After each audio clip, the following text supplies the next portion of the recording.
नमस्कार सभी को। आप सभी का अपने अपने इस YouTube चैनल पर हार्दिक स्वागत है। आज हम रीट लेवल 2 से संबंधित जो 24 जुलाई को 3rd शिफ्ट में जो पेपर हुआ था उसकी हिंदी और संस्कृत के आंसर की प्रस्तुत करने जा रहे हैं। 31 नंबर क्वेश्चन है, निम्न में से भाषा शिक्षण पद्धति में सर्वोपरि स्थान किसका है?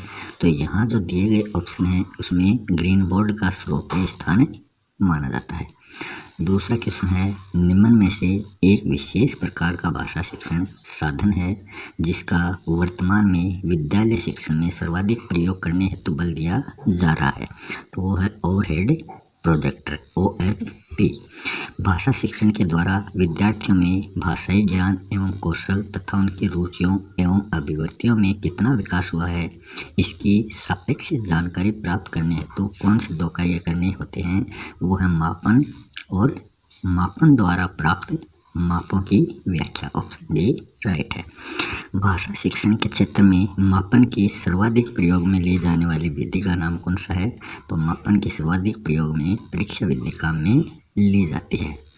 आगे है, यदि विद्यार्थी कुसमायोजन से बच रहे हों पढ़ने की और उनकी रुचि में वृद्धि हो रही हो, उनके व्यवहार में तथा यथा परिवर्तन हो रहा हो तो निम्नलिखित शिक्षण कारगर समझना चाहिए। तो वो है उपचारात्मक शिक्षण। फिर नीचे गद्यांश से संबंधित क्वेश्चन है 36 से 45 तक। तो यहाँ जो दैनंदिनी है ओमा, ये जो अंडरलाइन है इनसे संबंधित आगे क्वेश्चन आएंगे। रेखांकित दैनंदिनी शब्द का रूप है। तो यहाँ जो दैनंदिनी दिया है कार्यकलापों से पहले, तो ये कार्यकलाप की विशेषता यहाँ प्रकट हो रही है। तो ये क्या है? दैनंदिनी जो है ये विशेषण शब्द है। तो ऑप्शन डी इसका राइट हो जाएगा। वैसे दैनंदिनी डायरी को कहा जाता है। अनुकूल का विलोम शब्द होता है प्रतिकूल। चिंतन जो है ये व्यंजन संधि का उदाहरण है। इसमें न का क्या हो जाएगा? मैं हो जाएगा। तो चिन धन तन बन जाएगा। मैं जो है वो आगे वाले वर्ण का 5वां वर्ण बन जाता है। तो तय का 5वां कौन सा होगा? न होगा। तो ये चिंतन हो जाएगा। अभिव्यक्ति में समास कौन सा है? तो इसमें अव्ययीभाव समास है। 39 में ऑप्शन बी जो है वो राइट है। निम्नलिखित में से तत्सम शब्द कौन सा है? तो दिमाग, मगर, मुँह है, ये सभी क्या तद्भव हैं। अनायास जो है ये तत्सम है। बीमार शब्द के लिए सही पर्यायवाची क्या है? अस्वस्थ, रुग्ण और व्याधिग्रस्त, ये बीमार के लिए है। निम्नलिखित में से वर्तनी की दृष्टि से शुद्ध शब्द क्या है? तो इसमें कनिष्ठ की जगह कनिष्ठ आता, गरिष्ठ आता, वरिष्ठ आता। स्पष्ट जो है ये सही है। इन सभी में अंत में क्या आएगा? ठ आएगा। आगे है 43 नंबर क्वेश्चन, अपने विचारों को प्रकट करने के लिए जिस माध्यम का सहारा लेते हैं उसे भाषा कहते हैं। निम्नलिखित में से एक अर्थी शब्द नहीं है। तो वो है साथ। साथ जो है ये एक अर्थी शब्द नहीं है। बीमारी के समय हमारे मुंह से हे राम की ध्वनि तथा दुख की अवस्था में कई बार ओ माँ निकल पड़ता है। तो ये ओ माँ क्या है? ये एक अव्यय है। आगे है 46 नंबर क्वेश्चन। 46 से 50 तक क्वेश्चन जो है वो इस पैराग्राफ से देने हैं। तो अपेक्षा जो अंडरलाइन है इसका अर्थ पूछा है। तो इसका अर्थ क्या हो जाएगा? इसका अर्थ हो जाएगा आकांक्षा। ऑप्शन 2 जो है वो राइट हो जाएगा। 47 नंबर क्वेश्चन है, निम्नलिखित में से भूतकाल का सही उदाहरण है। तो भूतकाल की पहचान था, थे, थी इन वर्णों से होती है। ये जो अक्षर आते हैं था, थे, थी अंत में, तो इसमें किसमें आ रहे हैं? ऑप्शन सी में। पहले यह सुविधा उपलब्ध नहीं थी, मतलब ये भूतकाल से संबंधित है। निम्नलिखित में से स्त्रीलिंग शब्द कौन सा है? वो है काफी। इस तकनीक का इस्तेमाल किया। तो यहाँ बहुवचन बनाना है। इस तकनीक का बहुवचन क्या होगा? इन तकनीकों। तो इसका बहुवचन हो जाएगा इन तकनीकों। आगे है 50 नंबर क्वेश्चन, निम्न में से शब्द का हिंदी मानक रूप कौन सा है? तो वो है संभव। ऑप्शन बी राइट है। सावन का हिंदी शुद्ध रूप कौन सा है? वो हो जाएगा ऑप्शन डी श्रावण।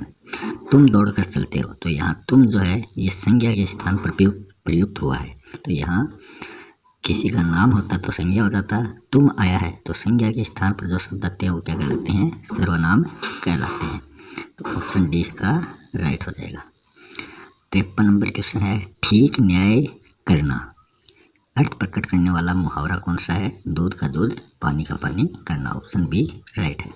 घरेलू शत्रु प्रबल होता है तो इसकी लोकोक्ति हो जाएगी, घर का भेदी लंका ढाए। कलकत्ते की राजधानी बताओ, इस वाक्य में प्रयुक्त चिन्ह कौन सा है। तो यहाँ जो ऊपर कोमा लगी हुई है इसको बोलते हैं उद्धरण चिन्ह। तो यहाँ ऑप्शन में उद्धरण चिन्ह है नहीं, मगर अंत में ये क्या लगा है, ये पूर्ण विराम लगा है। तो यहाँ पूर्ण विराम चिन्ह का प्रयोग हुआ है।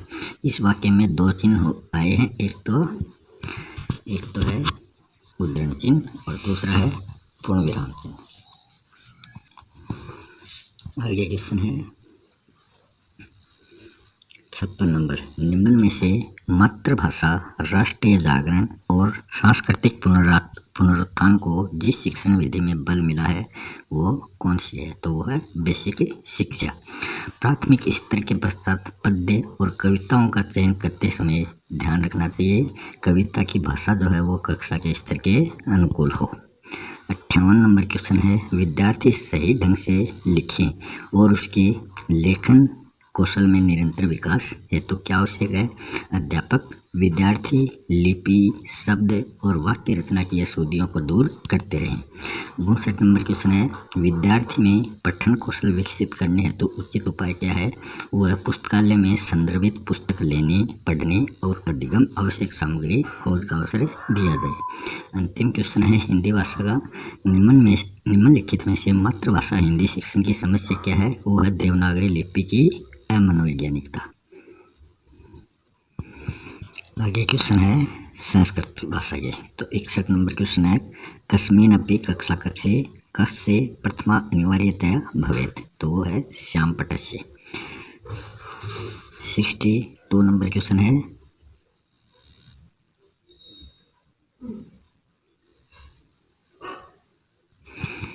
आगे संस्कृत भाषा का 61 नंबर क्वेश्चन है, कस्मिन् अपि कक्षा कक्षे कस्य प्रथमा अनिवार्यता भवेत्। तो वो है श्यामपटस्य।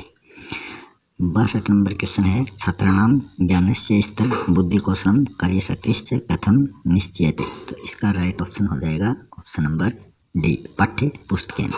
रुचि निरंतरं वैराग्यम इत्यत्र त्रय बिंदौ कस्मिन् सिद्धान्ते परिजन्यते। तो यह क्रियाशीलतायाः अभ्यासस्य च सिद्धान्ते। अष्टादश शताब्द्याः अन्तं यावत् मौखिक परीक्षा है एव कस्य प्राचीनतम साधन त्वयम् आसन। तो यह है भाषण से। ऑप्शन डी इसका राइट है। 65 नंबर क्वेश्चन है, शलाका परीक्षा छात्र से मूल्यांकन करोति। तो ये तीव्र बुद्धि इसका राइट ऑप्शन है। महत्ता में कौन सी विभक्ति है। तो इसमें तृतीय विभक्ति है। ऑप्शन बी इसका राइट है। 67 नंबर क्वेश्चन है, ध्वजारोहण। तो यहाँ ध्वजारोहण में संधि पूछी है तो ध्वज धन आरोहण दीर्घ स्वर संधि है। राष्ट्रगीतम में समास है वो है तत्पुरुष समास। प्रणमंती इत्यत्र लकार। तो ये लट लकार है, इसमें भवति भवते भवंती वाला। 70 नंबर क्वेश्चन है, गणमान्य राजनयिका सम्मिलिता भवति अस्मिन् वाक्ये विशेष्य पदम। तो इसमें गणमान्य जो है ये तो क्या है, ये विशेषण है और विशेष्य है राजनयिका। विशेष्य वो होता है जिसकी विशेषता बताई जाती है। तो यहाँ राजनयिका की विशेषता बताई जा रही है।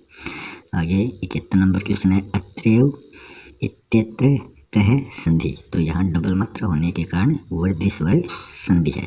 जहाँ डबल मात्रा आ जाए वहाँ कौन सी संधि हो जाती है, वर्धी स्वर संधि। संगीत शास्त्र रणिम इत्यत्र समास वर्तते। तो इसमें तत्पुरुष समास है। उपगताम इत्यत्र क प्रत्यय। तो इसमें कत प्रत्यय का प्रयोग किया गया है। आगे है 64 नंबर क्वेश्चन, अत्रैव कोकिल विनिंदित मनोज्ञ कंठी अस्मिन् श्लोकान से को अलंकार है। तो इसमें व्यक्ति का अलंकार का प्रयोग किया गया है। उपयुक्त श्लोक में छंद पूछा है तो वो वसंत तिल का छंद है। 54 इत्येषा संख्या संस्कृत। 54 को संस्कृत में लिखते हैं। चतु है पश्चात। ऑप्शन ए राइट है। प्रातः ये 6:45 जो टाइम दे रखा है इसको संस्कृत भाषा में कैसे लिखते हैं, तो इसको लिखते हैं पादोन सप्तवादनी, मतलब 6:45। सार्ध सप्तवादनी होता है 7:30, 7:30। और सपाद सप्तवादनी होता है 7:15, 7:15। और पादोन सप्तवादनी है 5:45। माहेश्वरी सूत्रेण ह्रस्व स्वरा सन्ति। माहेश्वरी सूत्र में ह्रस्व स्वर 5 होते हैं, ए ई ओ री और लरी। उस गुरु से विद्या पढ़ता है, इसका संस्कृत बनाना है तो इसका हो जाएगा तस्मात् गुरु है विद्याम पढ़ती। ए कारक से उच्चारण स्थान, तो ए जो है वो ए धन ए से मिलकर बना है। ए का उच्चारण स्थान कंठ है और ई का तालु, तो ये हो जाएगा कंठ तालु। स का उच्चारण स्थान कौन सा है, तो ऋतु रसाणाम मूर्धा, तो ये मूर्धा का है। वर्ग से फलानी संति, तो इसका राइट ऑप्शन हो जाएगा वर्ग से फले है भूयते, ऑप्शन 1 इसका राइट है। 83 नंबर क्वेश्चन है नरपात वसुधाम याचते। इसका वाक्य संशोधन करना है तो वो है नरपम वसुधाम याचते। रिक्त स्थान की पूर्ति करना है साहसे श्री प्रतिवस्ती, तो यहाँ श्री जो है ये राइट ऑप्शन है। 85 नंबर क्वेश्चन है हम गुरु को नमस्कार करेंगे, इसका संस्कृत बनानी है इसकी, तो ये हो जाएगा वयम गुरु नमस्यामः। वर्ण समानाय पद्धति कस्मी विधि अपरम नाम वर्तते, तो ये अक्षर विधि का नाम है। आगे है मनोरंजनाय अनुवाचनाय श्रुत्वा पुनः कथनाय, तो यहाँ शब्दानाम साधुचारणाम च कस्य कौशलावश्यकता भवेत्, तो ये है भाषण कौशल, ऑप्शन डी राइट है। आगे है 88 नंबर क्वेश्चन संस्कृत शिक्षणे प्रस्तावना विशेष स्थापना तुलना सामान्यकरण प्रयोगमस्य, तो ये 5 पद किसने बताए हैं, ये बताए हैं हर्बर्ट महोदय ने। श्लोकानाम सूत्राणाम गद्यानाम च कंठस्थीकरणो परि को विधि बल दिए थे, तो ये परायण विधि है, ऑप्शन 1 इसका राइट है। संस्कृत भाषा शिक्षण से इंद्रियाणाम प्रयोगाधारणी दृश्य साधनम भवति, तो ये है पाठ्य पुस्तकम, ऑप्शन 1 इसका राइट हो जाएगा। तो इसी के साथ ये हिंदी और संस्कृत भाषा के सभी क्वेश्चन कंप्लीट हो चुके हैं और साइकोलॉजी और SST के क्वेश्चन हमने पहले हल कर लिए हैं। इसी के साथ धन्यवाद।